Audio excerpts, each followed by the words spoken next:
ಕಟಕ ರಾಶಿ. ಕಟಕ ರಾಶಿಯವ್ರದ್ದು ಈ ಫೆಬ್ರವರಿ ತಿಂಗಳಲ್ಲಿ ಹೇಗಪ್ಪ ಇದೆ ಅಂತಂದ್ರೆ, ಈ ತಿಂಗಳಲ್ಲಿ ನಿಮ್ಗೆ ಅಂತ ಶುಭ ಫಲ ಇಲ್ಲ ಅಂತಾನೆ ಹೇಳ್ಬೋದು.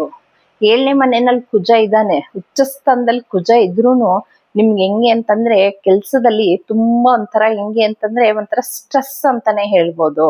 ಯಾಕೆಂದ್ರೆ ಉಚ್ಚ ಸ್ಥಾನದಲ್ಲಿ ಕುಜ ಬಂದು ನಿಮ್ಗೆ ಒಂಥರ ಕೋಪ, ಅದ್ ಹೆಂಗೆ ಅಂತಂದ್ರೆ ತುಂಬಾ ಕೋಪ ಸಿಟ್ಟು ಬರೋ ಅಂಥದ್ದು, ದುಃಖ ಬರೋ ಅಂಥದ್ದು, ದುಃಖ, ಸಿಟ್ಟು, ಕೋಪ, ಹತಾಶೆ ಎಲ್ಲ ಒಟ್ಟೊಟ್ಟಿಗೆ ಬರ್ತಾ ಇರುತ್ತೆ ನಿಮ್ಗೆ. 7ನೇ ಮನೆಯಲ್ಲಿ ಕುಜ ಇರೋದ್ರಿಂದ ಏನೋ ಒಂದು ಬಿಸ್ನೆಸ್ ಕೈ ಹಾಕಿರ್ತೀರಾ.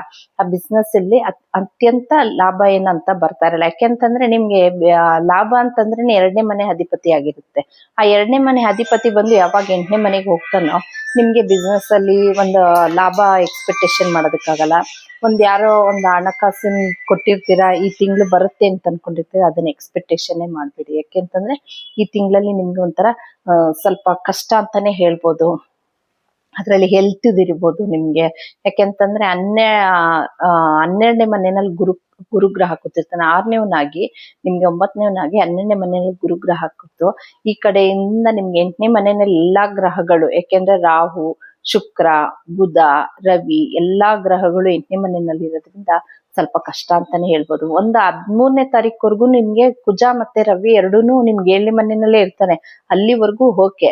ಅದು ಚೇಂಜ್ ಆದ ನಂತರ ನಿಮ್ಗೆ ಹೆಂಗೆ ಅಂತಂದ್ರೆ ನೀವ್ ಯಾವ್ದೇ ರೀತಿಯಾದ ಎಕ್ಸ್ಪೆಕ್ಟೇಷನ್ ಈ ತಿಂಗಳು ಇಟ್ಕೊಳ್ಳೋದಕ್ಕೆ ಹೋಗ್ಬೇಡಿ. ಫೆಬ್ರವರಿ ತಿಂಗಳಲ್ಲಿ ಯಾವ್ದೇ ಜೊತೆ ಆದ್ರೂ ಒಂದ್ ಮಾತಾಡೋದಕ್ಕಿರ್ಬೋದು. ಯಾಕೆಂತಂದ್ರೆ 2ನೇ ಮನೆಯಲ್ಲೇ ಕೇತು ಕೂತಿರ್ತಾನೆ.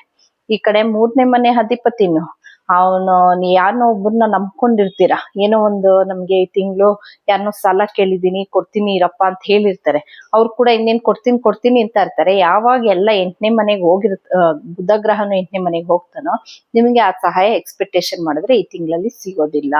ಅಥವಾ ಏನೋ ಒಂದು ತಗೊಳೋದಕ್ಕೆ ಅಂತ ನೀವು ಆಲ್ರೆಡಿ ಮಾತುಕತೆ ಮಾಡಿರ್ತೀರಾ, ಅದು ಕೂಡ ಕಟ್ ಆಗೋಂತ ಸಾಧ್ಯತೆ ಇರುತ್ತೆ. ಯಾವ್ದ್ರಲ್ಲೂ ನೀವು ಈ ತಿಂಗಳು ಕೆಲಸ ಕಾರ್ಯಕ್ಕೆ ಕೈ ಹಾಕ್ಬೇಡಿ.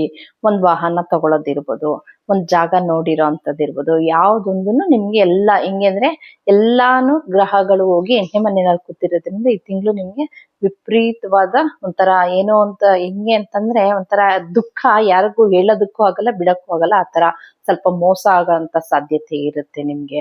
ಆದಷ್ಟು ಎಚ್ಚರವಾಗಿರಿ ಈ ತಿಂಗಳು. ಯಾರ ಹತ್ರ ಆದ್ರೂ ಒಂದು ಮಾತಾಡೋದಕ್ಕಿರ್ಬೋದು, ಅದನ್ನು ಅಷ್ಟೇ ನೀವು ಮಾತಾಡಿಲ್ಲ ಅಂದ್ರೂ ನೀವು ಮಾತಾಡಿದೀರಾ ಅಂತಾನೆ ಹೋಗಿ ನಿಮ್ ಮೇಲೆ ಕಂಪ್ಲೇಂಟ್ ಇರ್ತಾರೆ. ಆದ್ರಿಂದ ಫ್ಯಾಮಿಲಿ, ಕುಟುಂಬದವ್ರ ಜೊತೆ, ಅದ್ರಲ್ಲೂ ಯಾರಾದ್ರೂ ಗಂಡ ಹೆಂಡ್ತಿರ್ದು ಏನಾದ್ರು ಅತಿರೇಕ ಜಗಳ ಏನಾದ್ರು ಹೋಗಿತ್ತು ಅಂತಂದ್ರೆ ಕುಜ 7ನೇ ಮನೆಯಲ್ಲಿ ಇದ್ರೂ ಕೂಡ ಅದ್ ನೆಕ್ಸ್ಟ್ 8ನೇ ಮನೆಗೆ ಹೋಗ್ತಾನೆ. ಮತ್ತೆ ರವಿ ಬೇರೆ 8ನೇ ಮನೆಯಲ್ಲಿ ಇರ್ತಾನೆ. ಹಾಗಾಗಿ ಅದಿನ್ನೂ ತುಂಬಾ ವಿಪರೀತಕ್ಕೆ ಹೋಗುತ್ತೆ. ಆದಷ್ಟು ನೀವೇ ಸೈಲೆಂಟ್ ಆಗ್ಬಿಡಿ. ಯಾವ್ದೇ ಒಂದು ನಿಮ್ಮಿಂದ ತಪ್ಪಿಲ್ಲ ಅಂದ್ರು ಈ ತಿಂಗಳು ನೀವು ನಂದು ಹಿಂಗಿದ್ಯಪ್ಪ, ಈ ತಿಂಗಳಲ್ಲಿ ಅಷ್ಟು ಚೆನ್ನಾಗಿಲ್ಲ, ನಾನೇ ಸೈಲೆಂಟ್ ಆಗೋಣ, ನಿಮ್ಗೂ ಒಂದ್ ಒಳ್ಳೆ ಟೈಮ್ ಬರುತ್ತೆ. ಆ ಟೈಮ್ ಬರೋವರೆಗೂ ನೀವು ವೇಟ್ ಮಾಡ್ಬೇಕಾಗತ್ತೆ. ಕಟಕ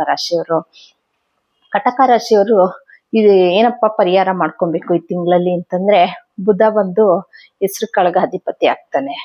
ಈ ಸ್ವಲ್ಪ ಹೆಸರು ಕಾಳಲ್ಲಿ ಏನಾದ್ರೂ ಮನೆಯಲ್ಲೇ ನಿಮ್ಗೆ ದೇವಸ್ಥಾನಕ್ಕೆ ಹೋಗಕ್ ಟೈಮ್ ಇದ್ರೆ ಹೆಸರು ಕಾಳನ್ನ ತಗೊಂಡು ದಾನ ಕೊಡ್ಬೋದು ನೀವು. ಯಾವ್ದು ಅಂತಂದ್ರೆ ಈ ವೆಂಕಟೇಶ್ವರ ಸ್ವಾಮಿ ದೇವಸ್ಥಾನಕ್ಕೆ, ಲಕ್ಷ್ಮಿ ಮತ್ತೆ ನಾರಾಯಣ ಎರಡೂ ಇರ್ತಾರೆ ನೋಡ್ರಿ, ಅಂತ ದೇವಸ್ಥಾನಕ್ಕೆ ತಗೊಂಡೋಗಿ. ಯಾಕೆಂದ್ರೆ ಶುಕ್ರನು ಬಂದು ನಿಮ್ಗೆ 8ನೇ ಮನೆಯಲ್ಲಿ ಇರೋದ್ರ ಹೆಸರು ಕಾಳು ಮತ್ತೆ ಅವರೆಕಾಳು ಎರಡೂನು ದಾನ ಮಾಡಿದ್ರೆ ಒಳ್ಳೇದು. ಸಪೋಸ್ ನಿಮ್ಗೆ ಆಗ್ಲಿಲ್ಲ ಅಂತಂದ್ರೆ ಮನೆಯಲ್ಲಿ ಹೆಸರು ಕಾಳು ಮತ್ತೆ ಅವರೆಕಾಳು ಎರಡು ಹಾಕಿ ಒಂದು ಸ್ಲೀಮ್ ಮಾಡಿ ದೇವ್ರಿಗೆ ನೈವೇದ್ಯ ಇಟ್ಟು ಅದನ್ನೇ ನೀವು ಮನೆ ಮಂದಿ ಎಲ್ಲ ಕುತ್ಕೊಂಡು ಊಟ ಕೂಡ ಮಾಡ್ಬೋದು. ಇಲ್ಲ ತಗೊಂಡೋಗಿ ಒಂದು ಹಸುಕ್ ತಿನ್ಸೋಂಥದ್ದು ಏನೋ ಒಂದು. ಒಟ್ನಲ್ಲಿ ಹೆಸರು ಕಾಳು ಮತ್ತೆ ಅವರೆಕಾಳು ಎರಡೂನು ನೀವು ಈ ತಿಂಗಳು ಈ ಪೂರ್ತಿ ದಾನ ಮಾಡ್ತಾ ಬನ್ನಿ. ಈ ದಾನ ಮಾಡ್ತಾ ಬಂದಾಗ ಏನಾಗುತ್ತೆ ಅಂದ್ರೆ ಅದರಿಂದ ಆದಷ್ಟು ನಿಮ್ಗೆ ಸ್ವಲ್ಪ ದುಃಖ ಕಮ್ಮಿ ಆಗ್ತಾ ಬರುತ್ತೆ. ಇದಿಷ್ಟು ಕಟಕ ರಾಶಿಯವರ ಮಾಸ ಭವಿಷ್ಯ.